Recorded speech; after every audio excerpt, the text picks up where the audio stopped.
Welcome to Childcare Rockstar Radio. I am your host, Chris Murray. Childcare leaders around the globe are breaking through challenges, leading the way in innovation, testing new best practices, and impacting children and families in a much more powerful and positive way than ever before. Each week, join me for interviews with early childhood leaders and experts that will leave you inspired to become the next childcare rockstar. Now, let's go. This episode is brought to you in part by our sponsor, Honest Buck Accounting. Is the financial side of your childcare business taking you away from what you love most about it? Honest Buck frees you up to get back to the business you love and to grow it. Honest Buck Accounting is your full-service accounting partner. From payroll to forecasting, from budgeting to tax preparation, they offer a variety of services to meet your early childhood business as it grows. Their experienced team comes alongside your business to free you up and help you thrive. And to show their support of early childhood businesses, Honest Buck is awarding a deserving center or school a $1,000 scholarship. Visit honestbuck.com/Chris Murray to register your center to win. Well, welcome back to the podcast, everybody. This is your host, Chris, and I'm thrilled that you are joining me today here on Childcare Rockstar Radio, episode 78. Today's topic is one that we have not really spoken about in any of our episodes prior, and it's all about licensing. Oh joy, how much we love our licensing folks and the licensing process. I say that tongue in cheek, of course, with a little bit of sarcasm, but today's episode with Miss Ronnae Williams, who is just an early childhood superstar, you're going to love her so much, really reveals to you how you can turn that thinking and those habits of prepping for your licensing visit and communicating proactively with your licensing representative, how some of those strategies and much, much more that you're going to learn about in this episode will kind of flip the script for you in terms of how you think about your licensing visits and how you approach that side of the business. And it's a cost of doing business. It's just something we got to do, guys. And so we might as well try to embrace it with a positive mindset, a spirit of openness, and also kind of wanting to be friendly with your licensing representative and make connections with him or her, turning that relationship to your advantage. And really, Ronnae, our guest today, talks about exactly how to do that. Ronnae was a licensing consultant for the state of Georgia for, I think, 4 or 5 years. And she is now a member of our team here at the Childcare Success Company. We were very, very blessed to be able to have her join our team. She joined about 7 months ago. And in addition to her licensing expertise, she has helped both large chains such as KinderCare and franchise organizations such as Kids Are Kids with center management and operations, marketing, grand openings, enrollment, and so much more. And so she brings all that expertise and a little bit of fun, a little bit of secret sauce, and just her flair that she brings to everything that she does. I know you're going to fall in love with her, just like we have, to the podcast today. So enjoy it. It's episode 78. I am recording this from my home office, and we recently moved to our dream home on the river. You may have heard me tell the story before. I am in the process of really ramping up my life into the next phase of hitting a lot of my dreams, a lot of my bucket list, a lot of my goals. And I'm actually about to head out to the Grand Canyon with my family, with our 4 teenagers, for a 2-week trip through the Grand Canyon on boats, on river rafts. And it's a 2-week river rafting guided trip. Dream of a lifetime, trip of a lifetime for our teenagers. And our teens are combined, Charlie and my teens are now 18, 17, and 2 15-year-olds. And so we wanted to make this trip happen so that we, could make it happen before all of the kids go up and out on their journeys into college and then into adulthood. So it should be quite impactful for them. The only one of us who has done this trip before is myself, which I did 21 years ago, back in 1999. And it was a trip of a lifetime. It really did change how I think about life. It really facilitates your ability to stay present. So what I love about being on the river is that you literally let all of your thinking about the past and the future, it just melts away, and you literally are pulled into this amazing state of just being present. And what is right here in front of me, this beautiful canyon, this water, this rapid, this person that I'm having a conversation with, this cup of coffee that I'm so blessed to be holding in the morning when you wake up next to the river and you've got the Grand Canyon on either side of you. It's an amazing thing. So if you ever get the chance to do this trip, whether it's a private trip or a guided commercial trip, do not pass it up. Okay. That's my advice to you. In any special trip, we find ourselves again. We remember what we loved about life. We remember why it's so important to be grateful for every minute that we're alive, and also just to be able to tap into the practice of being present. It is a gift. I think it's called the present.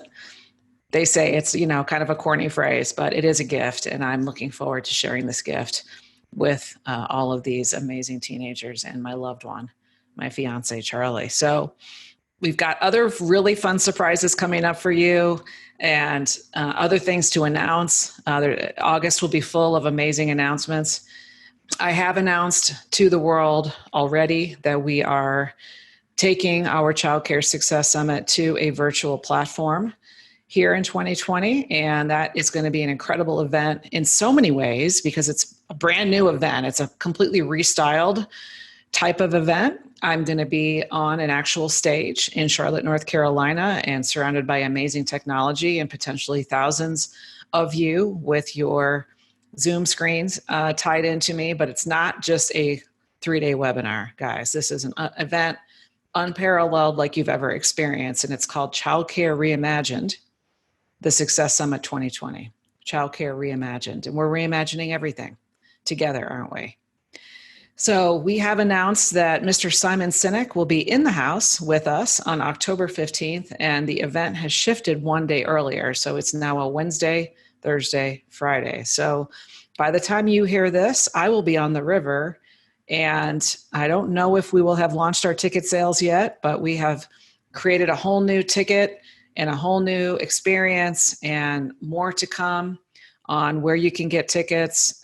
We've reduced the price so that everybody can join us and make it a no-brainer. And it's going to be $197 to be with us for 3 full days of content, an incredible experience from the ease of your own home.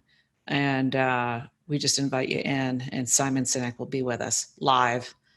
And you might get the chance to ask him a question yourself, which would be pretty cool. So it's going to be really a full-scale moderated Q&A with Simon, talking about the reimagination of business, the recrafting of you staying in touch with your infinite game for your life and for your business. Child Care Reimagined, the Success Summit 2020. So join us for that. Again, October 14, 15, 16, mark your calendar, and we will get to you shortly with the link for the tickets. What else? That's all I can think of at the moment. Thanks so much for being a listener to this podcast. I really, really appreciate you. And I know that it's a very difficult season for all of us, and for some more than others. And I just want to honor you, and I want to celebrate you for the work that you're doing in our industry.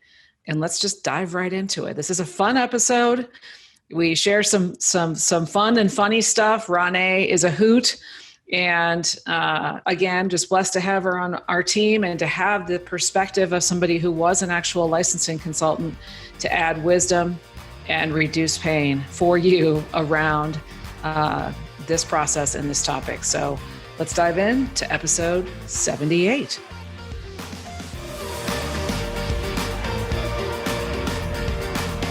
Welcome back, everybody, to Child Care Rockstar Radio. This is your host, Chris Murray, and I'm thrilled to welcome you to episode 78.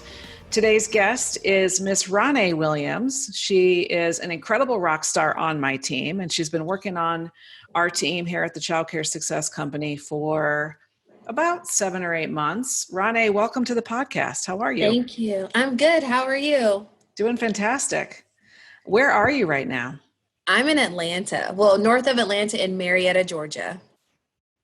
And how long have you lived in the Atlanta area? Most of my life. We moved here from Connecticut when I was in first grade. So my life. Cool. Well, today's topic is digging in on licensing issues and what we can do to help the listeners make their licensing checks smoother and more positive. And so tell us a little bit about your background with regard to licensing and your overall journey in the early learning industry. Okay. Well, I got my bachelor's degree in child and family development from Georgia Southern University. And while I was there, I wasn't sure exactly what I wanted to do. I just knew I wanted to do it with children. And so when you come out of school, you start looking for jobs. And I started working for KinderCare as a lead Georgia pre-K teacher. And KinderCare is a huge brand, tons of opportunities within the brand. So I was the lead Georgia pre-K teacher. And then I was always asked to help. Can you help with after school? Can you help and be the health and safety coordinator? Can you help teachers get their CDA? Like, can you help? And I'm like, sure. And so I went to 3 different KinderCares just from like promotions and jobs, like role switching. And I got to one school that was just a more problematic school, tons of complaints. And I just remember the licensing person saying, do you like working here? And I was like, yeah, it's cool. It's KinderCare, like tons of opportunities, looking at the bright side of the world. Right. And she was like, do you think that you could work for the state? And I was like, I don't know. Like, I don't even know how you guys get your job. And she told me the website to go to, and I looked it up, and I was like, it pays more than what I'm making here. And so I remember I applied and ended up being hired as a family daycare consultant. And they merged the 2 departments. It was still under licensing, but they merged. So consultants would check homes and centers. And I started there in 2008, and I worked there up until 2015. And then what happened? And then I became the regional manager for Kids Learning Academies. And I was a regional manager for about a year. Just based on my personality, I was not a very strong regional manager, just because I like to provide a different type of support than you can as a franchise. You know what I mean? Like being a state person. Wait, did I skip a job? I skipped the... No, I don't think so. Didn't you went from the state to KRK, right? KRK, yes. Yeah. And so with right from the start, you ask for a change. There's not really a lot of easing and grace. Whereas as a franchisee, they own their business. So sometimes the pushback is a little bit different because who you are is different. And then with my personality, I was helping, again, always helping. I was helping in the marketing department, and I began helping with grand openings and groundbreakings. And then it slowly turned into like more help. And so I switched roles from regional manager to the marketing project manager, but I would still help with all the licensing things and like some of the new constructions, things like that, just because that was still my background. So the role was kind of built for me. Mm-hmm. Still had my licensing responsibilities, but I would help them with groundbreakings, grand reopenings, anything with a new franchisee. So if you bought existing or you built from the ground up, I was a part of your franchise life. So that is a huge breadth and depth of experience in the industry. Yeah. And that is why when we were looking for a new strategic sponsor salesperson, Sam Phillips, our friend in the insurance world, said, I know someone that just would be amazing on your team. And we were like, oh, tell us more. So we are very blessed to have you on the team. And what I love, just to highlight that to the listeners, we're going to dig in today on licensing. But Ronnae, has that breadth of experience of being with the largest chain in the United States and being with one of the largest franchisors and working with franchisees in that way through KRK, doing grand openings, doing marketing, running conferences, working with all different kinds of vendors, and then the whole licensing component. So really what you bring to our company and to our clients is just this great depth of expertise. So love having you here. Ronnae, share with us something that is a fun fact that not that many people know about you. Since COVID, I think I'm a gardener. So this weekend, I planted a pear tree. I dug the hole by myself and everything in this Georgia heat. Ooh. Oh. Ooh. Well, congratulations. Did you get up at like 6 a.m. to dig that big hole? Yes, but with all the breaks, it's yeah. It took you a while. Yeah.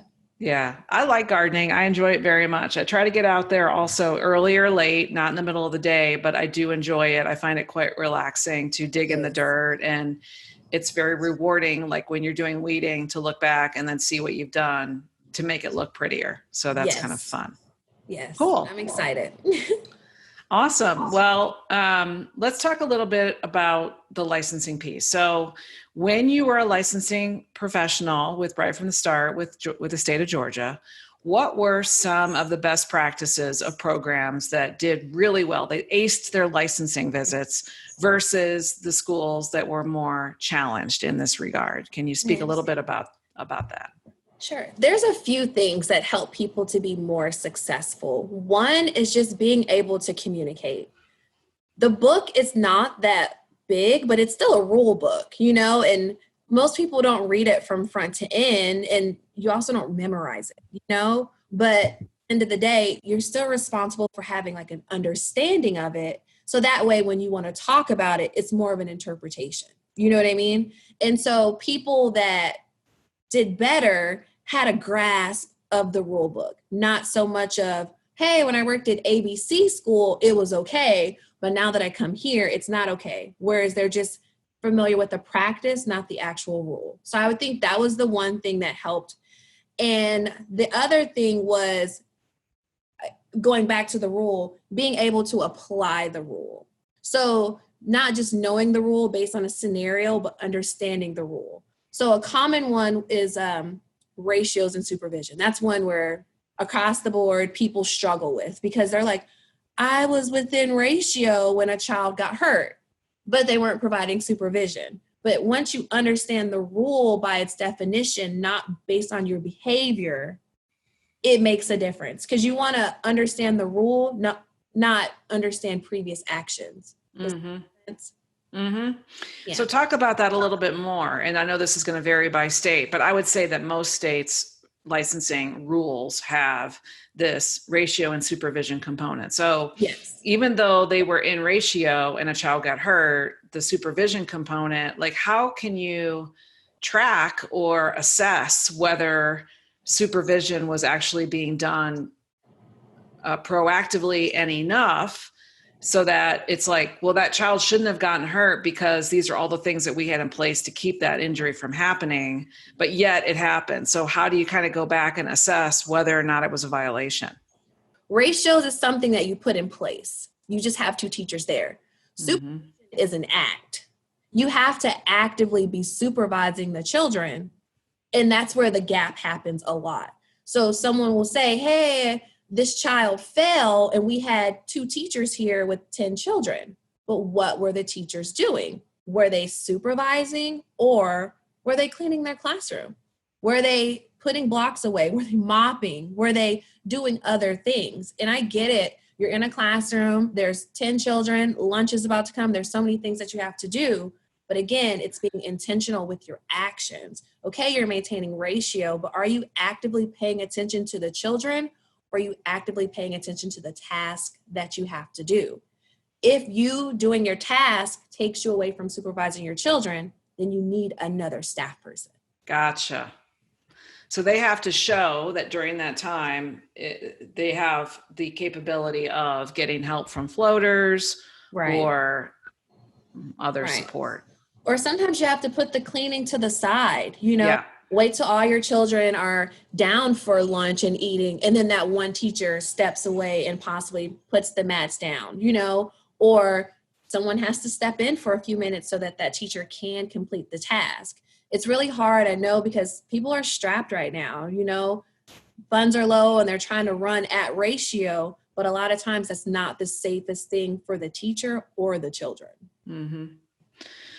So let's talk a little bit about the relationship, because you said communication, and I'd also like to talk about tools next. But with regard to communication and then just trying to foster a positive relationship with your licensing representative, talk a little bit about because I'm sure that it's a mindset too, that people are approaching their licensing visits with either expecting this to be a positive experience and being prepped and ready and cheerful and, positive communication with you, or they're going to approach it with a negative mindset and just like be grumpy and hate the process. And then I think it's going to make it more troublesome for them to actually get a good score. So, talk about mindset and how the approach to the whole process makes a difference. It's absolutely mindset. Just like with your life, your mindset going into your visit, it controls you, because if you approach a person and you're tense and you're nervous or you're angry or you're frustrated or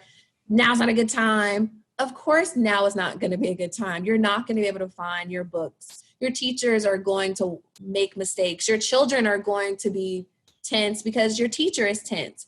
It's all feelings and vibes and mindset. If you go into the visit and you're like, hey, I've done the best that I can do and I'm prepared, then just keep that same energy. There is no physical witch hunt during a licensing study.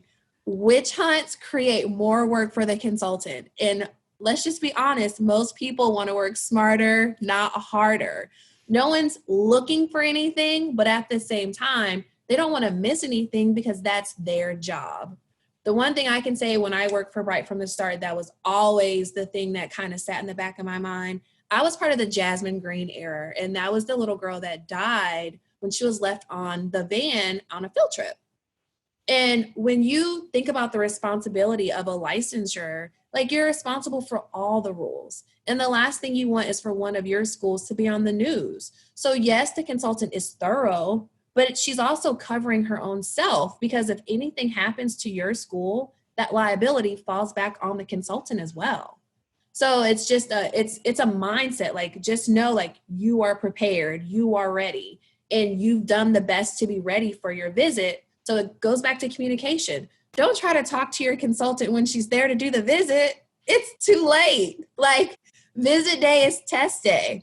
When you are going through your school and preparing and going through your children's records and observing your teachers, and you see things that don't necessarily look right or you're not sure about, shoot your consultant an email. Give them a call. I always say an email, though, because you can keep the answer.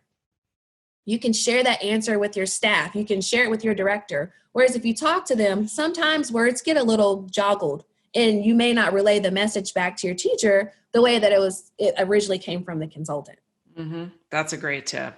Yeah. What other tips do you have like that might be shortcuts to success or just best practices with regard to maybe long-term communication, or when it's really like a red flag of when you should reach out, or any other kind of things that are just be success? Organized. Okay. So I definitely say be organized. I am the binder queen, and I know people try to do the manila folder, the little tab folders. You drop those and then everything's unorganized. Get a 3-ring binder, get a ton of them, or as many as you need, and have one for transportation.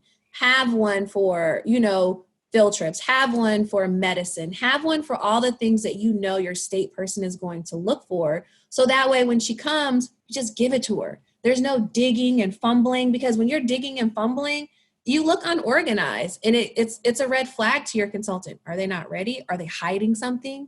Are they trying to change something? I know I had a school try to white out a field trip form while I was there. And so I happened to walk up to them, and then I was like, oh, are these the field trip forms? And, and I could see I said, oh, I'll just take the top ones. And when I finally went into the room to work on, I realized it was wet from whiteout, And so your consultant is not, again, not looking for anything wrong, but once you start hiding things, again, your spidey senses go off. Mm-hmm. And you begin to look because, again, you don't want a child to be hurt because of your negligence or because of your inability to see something that could have been right in your face. Mm-hmm. Definitely think being organized, communication. Again, don't wait until your state person is in your school. It's too late. Visit day is test day, you don't get to ask questions before the test. Do you have your paper? Do you have your Scantron? Do they still use Scantrons? Do you have all of your things? Because this is the day that you're going to get reviewed. And be knowledgeable, get your 10 hours of training and or whatever your state requires. Don't just get trained on things that you already know. Challenge yourself. If you know that, you're not that strong in transportation, even if you don't really transport, it could be a time where you have to drive the bus. Know about medicine, know about the playground. People really neglect the playground. Get strong in some of these other areas besides diapering and hygiene. We are hand washing ourselves to death. Learn about some of the other things that help you to be a stronger teacher or a leader, director, or whatever. Right. Cool. I love it. In terms of tools, because you said binder, and so you're referring to, a paper system in many, which is fantastic because you can just hand it to your licensor. Right. But I think that some people might be bringing some of these components online. I know we recently on the podcast interviewed Martin Bing from One Place, which is a software that can help support your licensing visits and all of your, just all of your quality checks and all of your processes and procedures, checklists. But in addition to One Place, do you know of any other tools with regard to online support for licensing? Some states are still requiring paper. I know Georgia is one where even if you have it online, you still have paper. And so, but I do feel like online helps you to organize it more because it's not a burden to carry, if that makes sense. So you can see if forms are updated because you can just keep looking and scrolling and you can look through the files to see otherwise. And then it also helps you to not lose it because, again, with paper, you can lay it down, spill something on it, things like that. Right. Being organized, however, if your state allows electronic or digital files, use them. And that's your greatest asset, honestly, because it's easier to get someone to update something. You can just send it to them. Hey, I'm going to send over a file. Can you just update your phone number? But at the same time, you don't want to forget something like that because it's not in front of your face either. So it's with everything, there's an upside and a downside to everything. But if you're still allowed digital, knock yourself out, but just make sure you have a backup because we live in a day now where you never know what can happen. Your internet can go down, the power can go out, and you need to call mom. And if you don't have a way to get in touch with mom because you don't have internet, you have a problem. Right. Awesome. Those are great tips. For people who are in startup or expansion mode with new locations coming on board, what can they do to make licensing go smoother for either when they're in startup or if they're adding more sites? Ask your questions. There's no dumb question, get a relationship and see if you can get a specific person. So all your questions are going through that one person and you can build that relationship. And I know even with kids, because I would help a little bit with some of the new constructions, the girl that was across the hall from me, it was to the point where I'm like, get her name. Because as you build more and you expand more, they start to remember you. And if there's something that they see wrong, they're comfortable with coming back and saying, there's something wrong. Mm-hmm. I have a friend that has a school here. She has 3 schools in Georgia. And she was telling me about a recent visit that she had. And a lot of consultants knew and know she was my friend because I couldn't be her state person because she's my friend. But with her expanding, she learned to get that relationship with her person because across agencies, everyone talks. So even if something happens, they're like, oh no, she's not like that. Because licensing, they're human too. So they're nervous about approaching you about some of the things because you don't want it to be like, oh, we're picking on them. And it may have been okay with the previous building, but with coding or whatever, that county may not allow what another county allowed. if that makes sense. Mm-hmm. So just having that relationship where it's open dialogue, where the two of you can talk about concerns, you can talk about possible areas of concern that could keep you from getting your license or be a problem later on. Is really just communication, just getting to know the person and being able to ask those questions. Awesome. Is it typical that if you have locations in opposite parts of the state that you would have the same rep, or would you always have different reps based on geography? Do you know? Most times it's a different rep because in Georgia, it's like county by county, but Mm-hmm. in like a large county, so there are a few of us that cover the county. And so sometimes people do request the same person just because it helps with consistency. Mm-hmm. Honesty, it helps you be stronger when you have different ones because some have more keen eyes for different things. So if you have a person that's very keen on the playground, but you have someone else that's very keen on transportation, it helps you as the owner to get keen on both. Mm-hmm. Cool. So it's good to have two different, like I know people are like, I want the same person. It's honestly better to get fresh eyes on your building. So that way they're seeing things that you may not notice because they're not in there every day. And they're also not familiar with your space. So you mentioned earlier the area of ratio and supervision. Are there other areas like field trips or playground that typically are where maybe 80% of the issues are found, or just hotspots across schools that you're like, oh yeah, that's always seems to be a trouble spot for people? So in Georgia, they call them the core rules, but I know for sure playgrounds is a hard one just because you went outside, there was no anthill and the state lady came and now you have 4 of them, there was no bees nest or wasp nest and now it's there. The paint when she's there, there's a broken little Tyke's toy on the playground. Of course, when she gets there, like Johnny just broke it this morning, And so the playground, it's always a battle for people. Supervision and ratios is always a hard rule for people to kind of go in between. Medicine is a hard one because parents kind of put schools in a hard place with the over-the-counter, little Johnny's teething, can you give him this? Little, he didn't really have a fever, but this, and you get all this medicine and there's no doctor's advice. There's no this, there's no that. You only gave it one time, but then the mom never took it back home. And so a lot of schools get stuck with these mini drugstores in their medicine bins because they have so much medicine that they're not using, but it's on site. And the person doesn't know that little Johnny only got it one time. It's what's there, and whatever is there is what's up for review. So I would definitely say playgrounds, ratio and supervision, medicine, and of course the files, staff files and children's files. Right. It's something you have to keep up with. It's not a one and done deal, and everyone hates paperwork. I'm curious to see if you have any interesting stories that you could share, that things that you were like, oh my goodness, I will never forget the time when this happened to me when I was a licensing person and I showed up at this school. I'm sure you have many. Oh my goodness. Anything that you want to share that will either make us laugh or make us cringe. Oh my gosh. Cringe. Yeah. Cringe-worthy stories. Well, I already told you about the lady with the whiteout. That one was always funny. I had a few schools that had roaches really bad.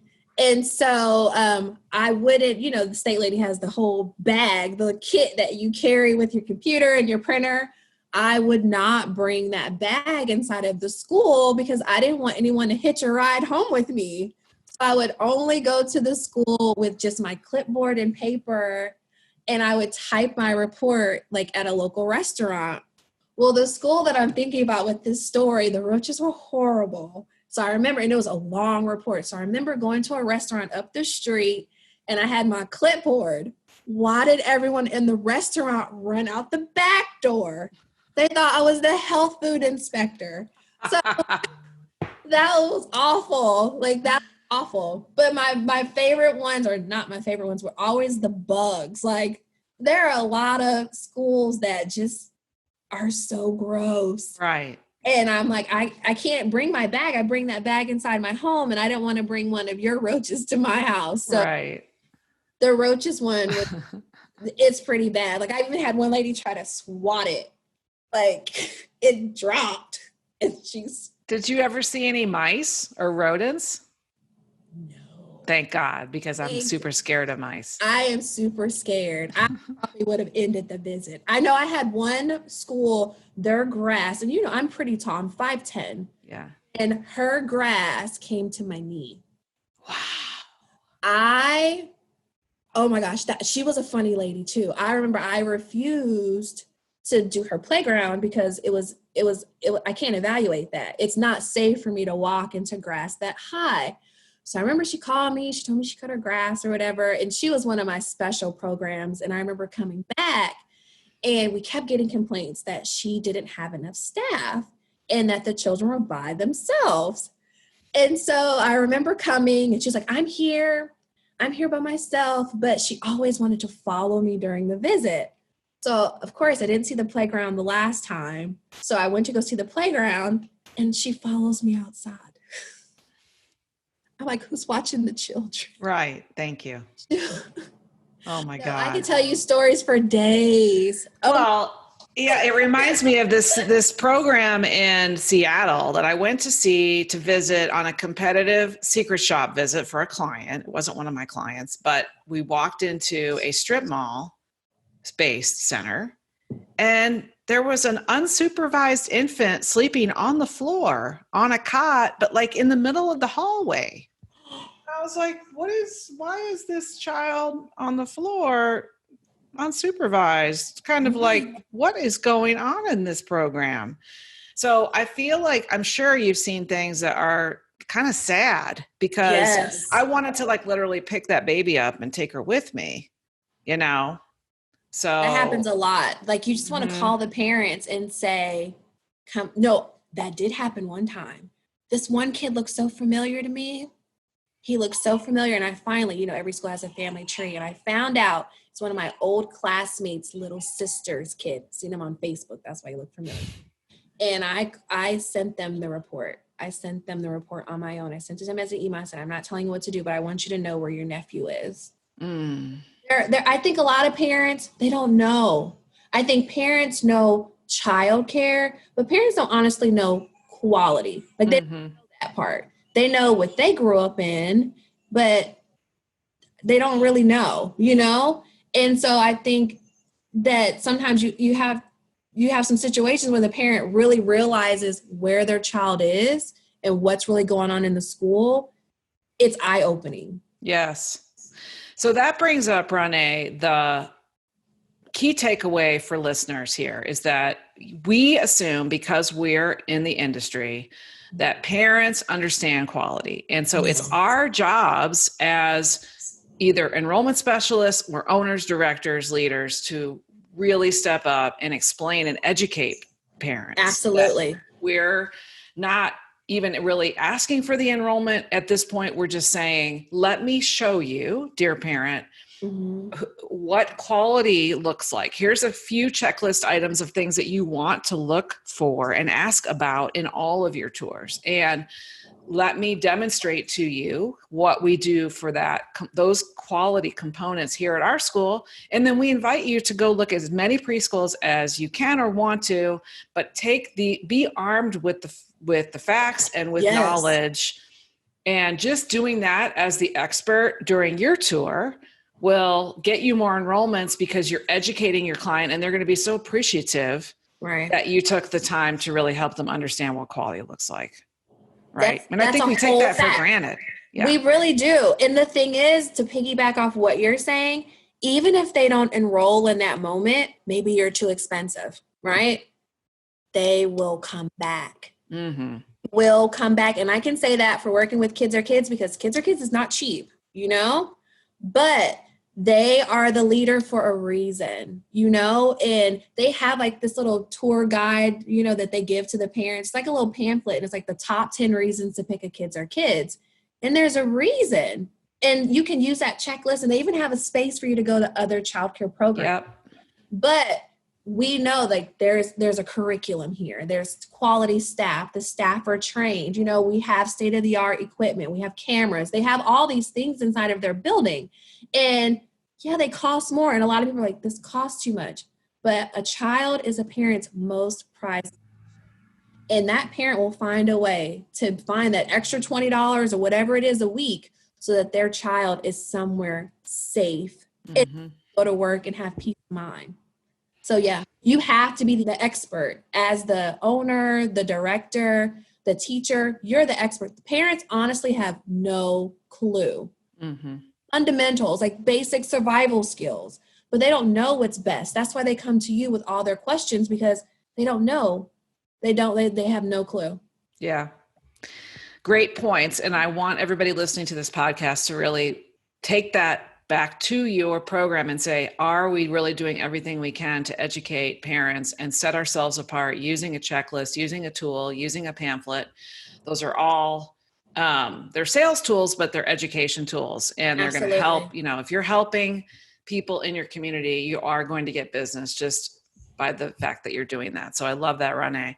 So your career has been, you've done amazing things so far, but you haven't been, I'll just say you're under 40. So you're still kind of a baby, in my opinion.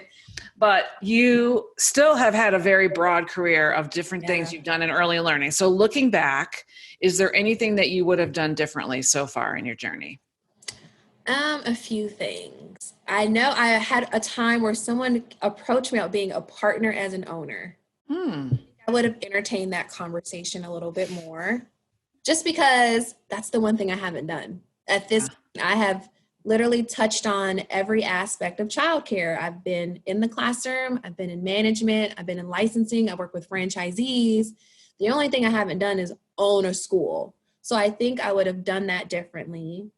Right from the start, I would have actually gone into a department. So I was under licensing, and that was the regulatory side, but I didn't go into applicant services. And you get to pick, well, you have to interview for it, but they had opportunities where you could do investigations, or you could do applicant services, which is the new schools, like the new constructions, or if the school has been purchased and there's like new codes and new things in place, so you help them get that initial license.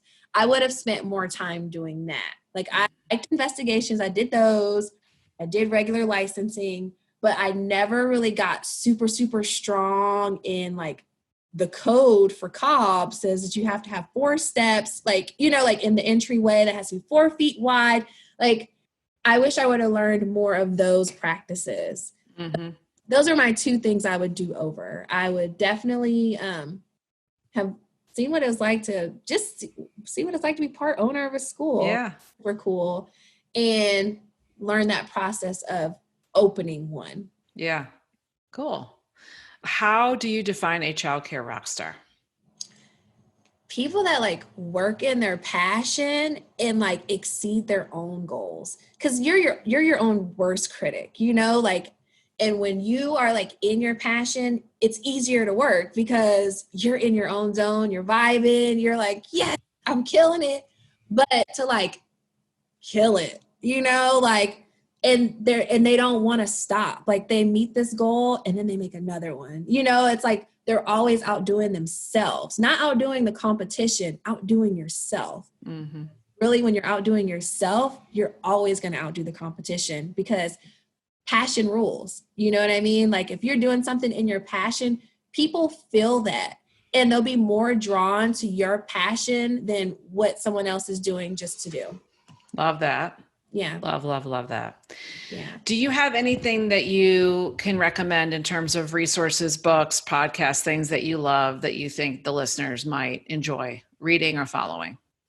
For your own like personal, because I know a lot of times like as leaders or even if you like want to be a leader, you're not sure if you're a leader. I listened to this podcast called EntreLeadership. I forget the guy's name, but he's super cool and he makes being a leader feel obtainable. You know what I mean? Like when I listen to him talk, I'm like, you know what? I'm going to try that. When I communicate, I'm going to say my question like that, or I'm going to bring up my ideas this way, because I'm one of those people where it's like, do you have an idea? And I'm like, I do. but I'm going to wait for someone to ask for my idea. Mm-hmm. He like motivates you to believe in yourself, like believe in yourself as a leader. So I like listening to him. Is that Dave Ramsey?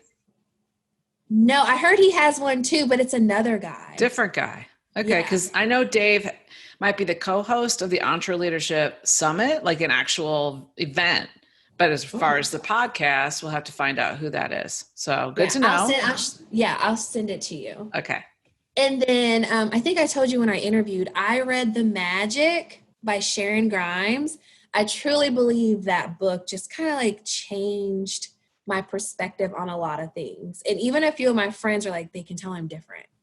And it's just like mindset, like always finding the good in everything. And I know this is like the worst example because you really shouldn't be late to things. But whenever I'm late, I'm always like, you know what? Maybe God was just trying to protect me from something. There could have been an accident. There could have been something. But I'm glad that I'm here. I'm glad that I'm able to spend this time with you and I got here safely. Or if someone else is late, when you see them, they'll be like, oh, girl, you're late. Just be like, oh, I'm glad you made it safe. You know, like, let's go ahead and have fun. Just not always basking in on those moments where you can sink into your own hole. Like, oh, she's always late, you know? Right. Don't just be more positive in your mindset and the energy that you allow other people to take from you or put on you.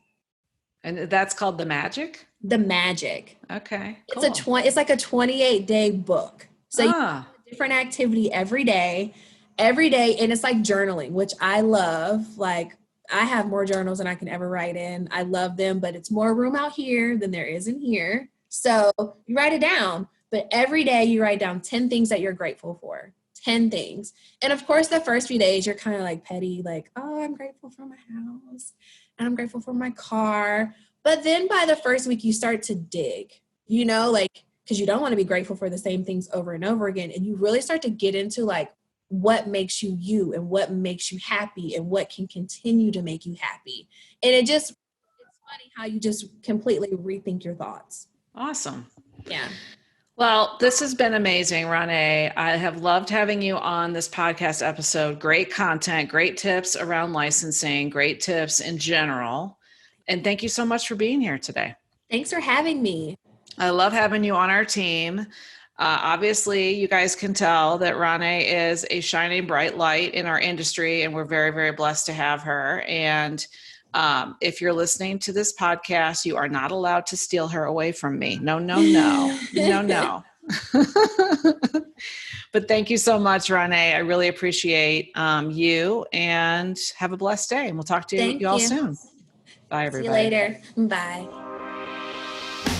I hope you liked this episode of Childcare Rockstar Radio. If you did, please share it with someone you know and help spread the word to your friends in our industry and on social media.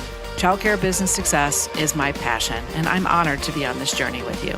As a thank you for listening, I'd like to give you a complimentary strategy session with one of my certified childcare business coaches who are standing by to help you get the results you seek in your business and in your life. To get your free session with a coach now, go to childcaresuccess.com. That's www.childcaresuccess.com. Take care and God bless.